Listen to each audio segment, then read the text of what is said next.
This is Hannibal from thehannibaltv.com, and I'm with WWE Hall of Famer and author of Wrestlers Are Like Seagulls, James J. Dillon. How are you today, sir? Good to see you again. Anyone that wants to hear a very detailed account of Mr. Dillon's career, about 2 or 3 years ago, I did a 3-hour career interview with Mr. Dillon, and it was very interesting. It doesn't just go into his wrestling and managing career, but also his behind-the-scenes career. And you had some tough jobs. You had to let go of people, which I imagine is not an easy task. Yeah, I was always the one that was responsible for delivering the bad news.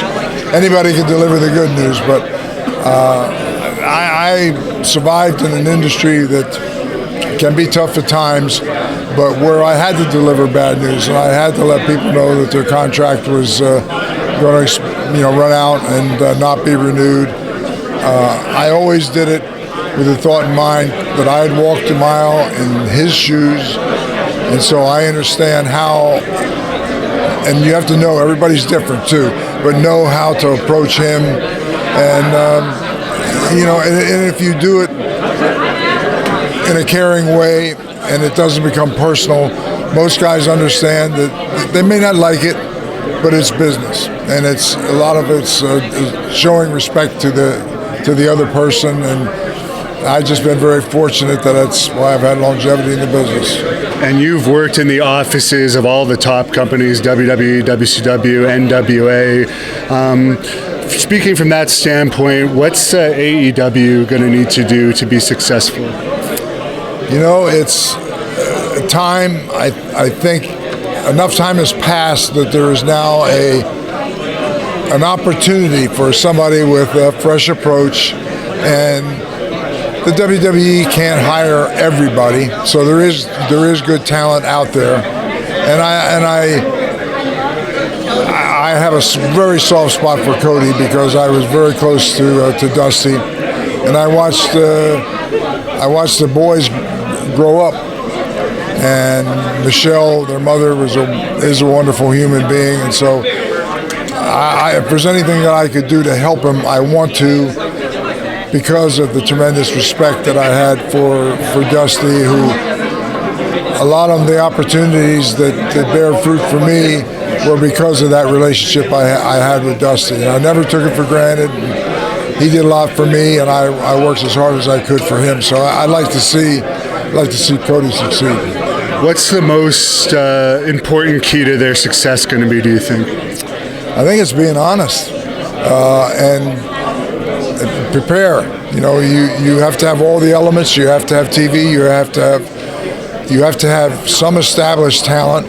Then you can get talent that are emerging, and get the rub from the people that are established, and then that's how you get your core base. And then you need TV in this day and age.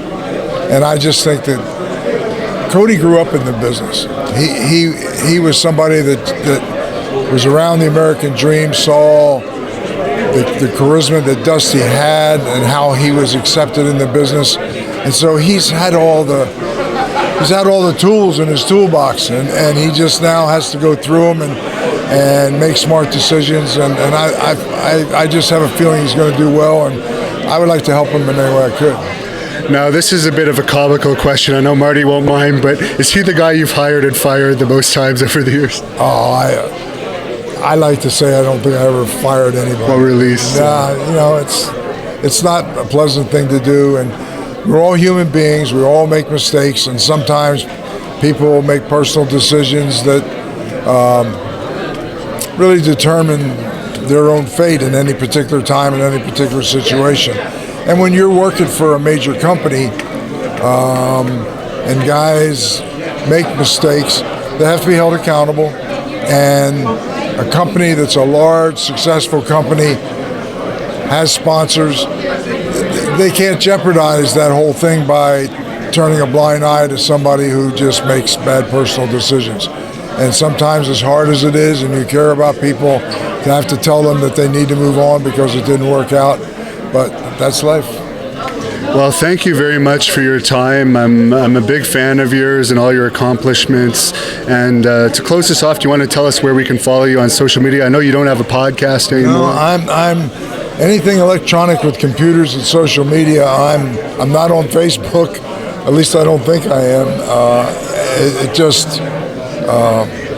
I just enjoy things like this and personal appearances. I'm going to be at Cauliflower Alley in Las Vegas.